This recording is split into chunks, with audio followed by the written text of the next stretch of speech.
ഈശോയിൽ ഏറ്റവും സ്നേഹം നിറഞ്ഞ ലൂമിനസ് റേഡിയോയുടെ പ്രിയ ശ്രോതാക്കളെ, ഈശോ മിശിഹായ്ക്ക് സ്തുതിയായിരിക്കട്ടെ. ഈശോയുടെ പീഡാനുഭവത്തിന്റെയും കുരിശുമരണത്തിന്റെയും ഓർമ്മയാചരിക്കുന്ന ദിവസങ്ങളിലൂടെ കടന്നുപോകുന്ന എല്ലാവർക്കും സ്വാഗതം. വിശുദ്ധ ലൂക്കായുടെ സുവിശേഷം 14 അധ്യായം 27 തിരുവചനം. സ്വന്തം കുരിശ് വഹിക്കാതെ എന്റെ പിന്നാലെ വരുന്നവന് എന്റെ ശിഷ്യനായിരിക്കാൻ കഴിയുകയില്ല. പുണ്യപ്പെട്ട ദിനങ്ങളിലൂടെ നാം കടന്നു പോകുമ്പോൾ കുരിശിലേക്ക് നോക്കുവാനും നമുക്കായി പാടുപീട് സഹിച്ച ക്രൂശിതനായ ക്രിസ്തുവിനെ കാണുവാനും അവന്റെ കൂടെ അനുദിന ജീവിതത്തിലെ കുരിശുകളെ, വേദനകളെ സന്തോഷത്തോടെ സ്വീകരിക്കുവാൻ നമുക്കും സാധിക്കണം. അങ്ങനെ ക്രൂശിതനായ ഈശോയെ നാം സ്നേഹിക്കുമ്പോൾ അവന്റെ വേദനകളെ, മുറിവുകളെ നാം ആശ്വസിപ്പിക്കുകയാണ് ചെയ്യുന്നത്. കുരിശ് നമ്മുടെ സംരക്ഷണ മുദ്രയാണ്.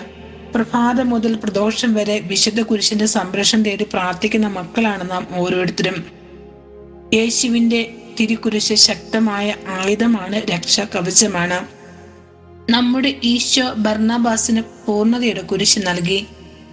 കുരിശിന് 4 അഗ്രങ്ങൾ ഉള്ളതുപോലെ കുരിശ് ചുമക്കാൻ പഠിപ്പിക്കുന്നവനെ ശ്രവിച്ചാൽ കുരിശിലെ 4 സുഹൃതങ്ങൾ നമുക്ക് കാണാൻ കഴിയും.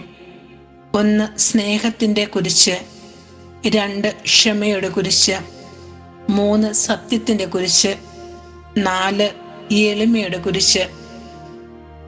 എല്ലാ വിശുദ്ധരോടൊപ്പം ക്രിസ്തുവിന്റെ സ്നേഹത്തിന്റെ നീളവും വീതിയും ഉയരവും ആഴവും ഗ്രഹിക്കാൻ നിങ്ങൾക്ക് ശക്തി ലഭിക്കട്ടെ. പൗലോസ് ശ്ലീഹ എഫെസ്യസുകാർക്ക് എഴുതിയ ലേഖനം 3 അധ്യായം 18 തിരുവചനം. ഈശോയുടെ സ്നേഹത്തിന്റെ നീളം, വീതി, ആഴം, ഉയരം, ഈ 4 കാര്യങ്ങൾ ചേരുന്നത് കുരിശിലാണ്. അതായത് 4 ദിക്കിലേക്ക് നീണ്ടു കിടക്കുന്നത് കുരിശാണ്. ഒരു ക്രിസ്തു ശിഷ്യൻ എന്ന നിലയിൽ അവന്റെ കുരിശിനെ ചുംബിക്കുവാനും കുരിശുകളെ പുൽകുവാനും നമുക്ക് ഓരോരുത്തർക്കും സാധിക്കണം.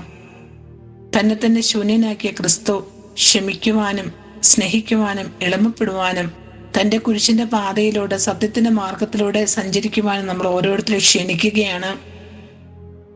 1 കൊരിന്തോസ് 1 അധ്യായം 18 തിരുവചനം. നാശത്തിലൂടെ ചരിക്കുന്നവർക്ക് കുരിശിന്റെ വചനം ഭോഷത്വമാണ്. രക്ഷയിലൂടെ ചരിക്കുന്ന നമുക്കോ അത് ദൈവത്തിന്റെ ശക്തി അത്രേ. ഈശോയെ സ്നേഹിക്കുന്നു എന്ന് പറയുന്നവർ അവന്റെ വചനത്തിന്റെ ആഴങ്ങളിലേക്ക് ഇറങ്ങി ചെല്ലുകയും നാം ചെയ്യുന്ന പാപങ്ങളെക്കുറിച്ച് ഓർത്ത് ചങ്കുപൊട്ടി കരയുവാൻ, പാപങ്ങളെക്കുറിച്ച് അനുദപിക്കുവാൻ, പാപപരിഹാരം, പുണ്യപ്രവർത്തികൾ, ദാനധർമ്മം, മറ്റുള്ളവർക്ക് നന്മ ചെയ്തും നമ്മളിലെ പാപവാസനകളെ തിരിച്ചറിഞ്ഞ് പൂർണ്ണ വിടുതൽ പ്രാപിക്കുവാൻ നമുക്കും ആഗ്രഹിക്കാം. ഈ ലോക ജീവിതം വളരെ ഹ്രസ്വമാണ്. എത്ര കാലം നാം ജീവിച്ചു എന്നതിലല്ല, ജീവിക്കുന്ന അത്രയും കാലം ക്രൂശിതനായവന്റെ കൂടെ ആയിരിക്കുവാൻ നമുക്കും ആഗ്രഹിക്കാം. വിശുദ്ധ പൗലോസ് അപ്പോസ്തലൻ പറയുന്നു, ജീവിക്കുന്നവർ ഇനിയും തങ്ങൾക്ക് വേണ്ടി ജീവിക്കാതെ തങ്ങളെ പ്രതി മരിക്കുകയും ഉയർക്കുകയും ചെയ്തവന് വേണ്ടി ജീവിക്കേണ്ടതിനാണ് അവിടുന്ന് എല്ലാവർക്കും വേണ്ടി മരിച്ചത്. നമുക്ക് വേണ്ടി മരിച്ചു. നമ്മുടെ കൂടെ ജീവിക്കുവാനായിട്ട്, നമ്മുടെ കൂടെ നടക്കുവാനായി, നമ്മോട് സംസാരിക്കുവാനായി ഈശോ എന്നും ആഗ്രഹിക്കുകയാണ്. ഈശോയുടെ കൂടെ ഇരിക്കുവാനായിട്ട്, ഈശോയുടെ വേദനകളെ ആശ്വസിപ്പിക്കുവാനായിട്ട് നമ്മുടെ സമയം നമുക്ക് വിനിയോഗിക്കാം. എത്രയോ മണിക്കൂറുകൾ പാഴായി പോകുന്നു. എത്രയോ സമയം നമ്മൾ മറ്റുള്ള കാര്യങ്ങൾക്ക് ഉപയോഗിക്കുന്നു.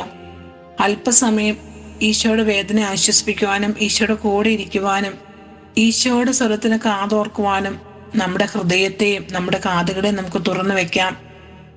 ഈ ലോകമോഹങ്ങൾക്ക് അടിമപ്പെട്ടു പോകാതെ നമുക്കായി മരിച്ച് നമ്മുടെ കൂടെ ജീവിക്കുവാൻ ആഗ്രഹിക്കുന്ന ഈശോയെ നമുക്ക് കാണാം.